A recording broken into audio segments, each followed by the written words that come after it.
Mateus, no capítulo 8, no versículo 27. 8:27. Aqueles homens se admiraram, dizendo: quem é este homem que até os ventos e até o mar lhe obedecem? Quem é este homem? Se a gente for ler do versículo 23 ao 26, Jesus está num barco, vem uma grande tempestade, há um desespero, os discípulos acordam o mestre, estava dormindo um pouco, e diz para o mestre: Senhor, salva-nos, pois estamos morrendo.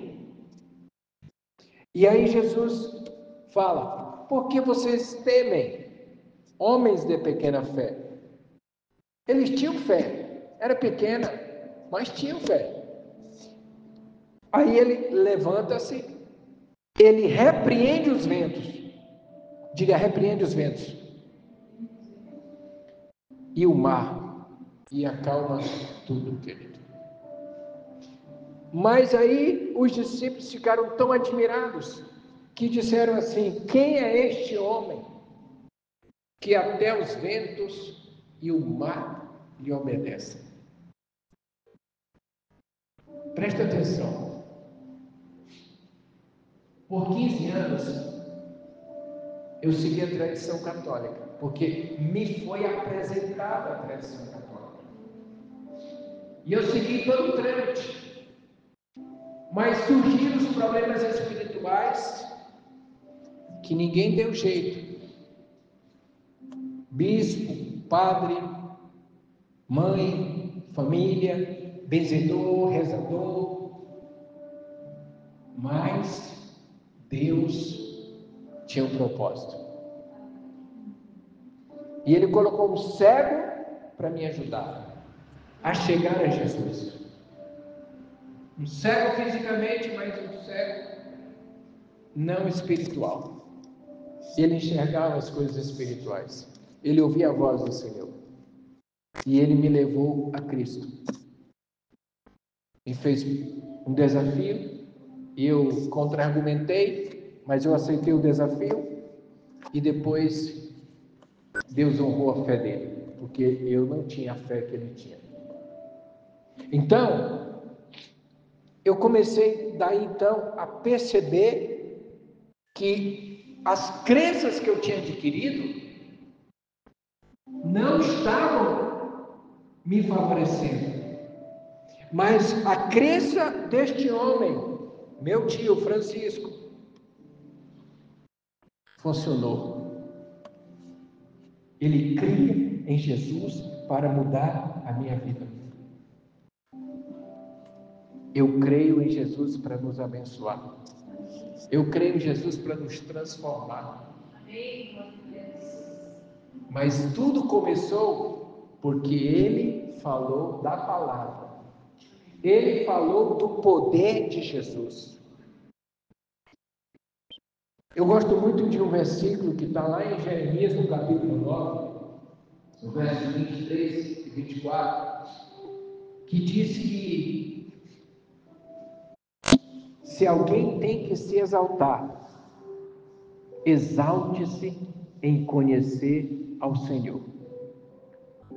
Então, os discípulos, eles ficaram admirados e disseram: quem é este homem?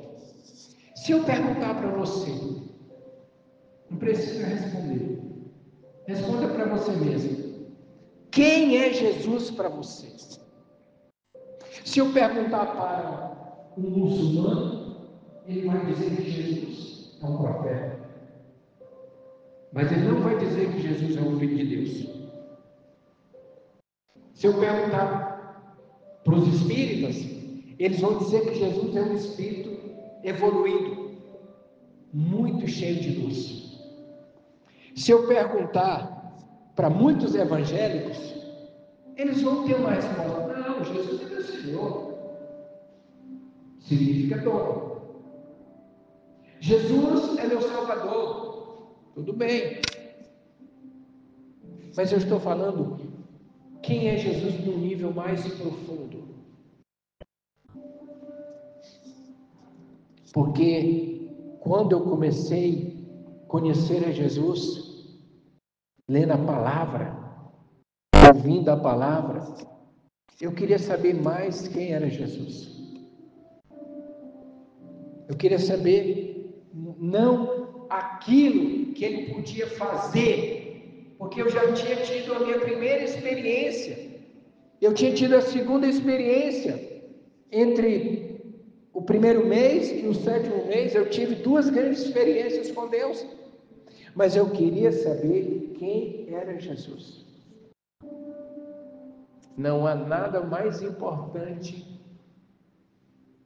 para um ser humano do que saber quem é Jesus. E só se conhece Jesus através de um relacionamento. Tem um versículo lá no Salmo 25 que diz assim: o segredo do Senhor é para aqueles que me amam. É para aqueles que têm intimidade comigo. Está falando de relacionamento. Eu nasci espiritualmente numa igreja grande, de 150 pessoas em média, a 200 aos domingos.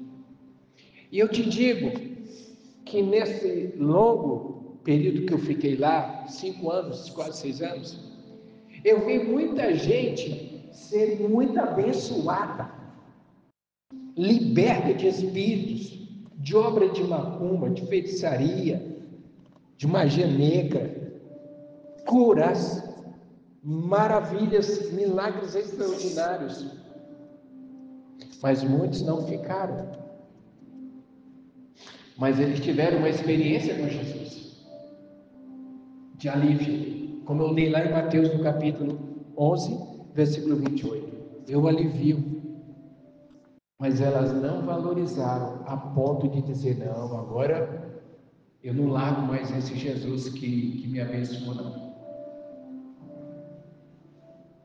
Eu fui um que disse para os meus pais, quando eles quiseram questionar a minha frequência na igreja, eu falei para ele, eu já sei o que eu quero. Eles não creram em mim, mas eu mantive a minha decisão com Jesus. Eu não mantive uma decisão com a igreja do Evangelho Quadrangular que eu comecei a frequentar. Minha decisão primeira é com Jesus. Mas como eu estava numa igreja em que eu percebia que a palavra, ela me confrontava, ela me inquietava, ela me instigava a uma mudança, eu fiquei. Glória a Deus pela vida do pastor Santos, meu pai da fé, que faleceu recentemente, o Senhor o recolheu. Graças a Deus pela vida dos pastores que eu tive. Eles pregaram a verdade. E eles estão ainda pregando a verdade, com exceção do meu pai da fé, porque os outros que eu tive, nenhum deles morreu ainda. Deus me fez ver que era a palavra. Diga para alguém que está do seu lado: é a palavra que vai transformar você. É a palavra que vai transformar você. Então, eu comecei a entender que homem era este. Amém. Que não só acalmava o mar, o vento, mas ele fazia muito mais. Muito mais. E ele não mudou, porque a Bíblia diz que Jesus é o mesmo de ontem, é o mesmo hoje, é o mesmo amanhã. Então quero deixar essa palavra nesse versículo aqui para todos nós nessa noite em nome de Jesus. Amém?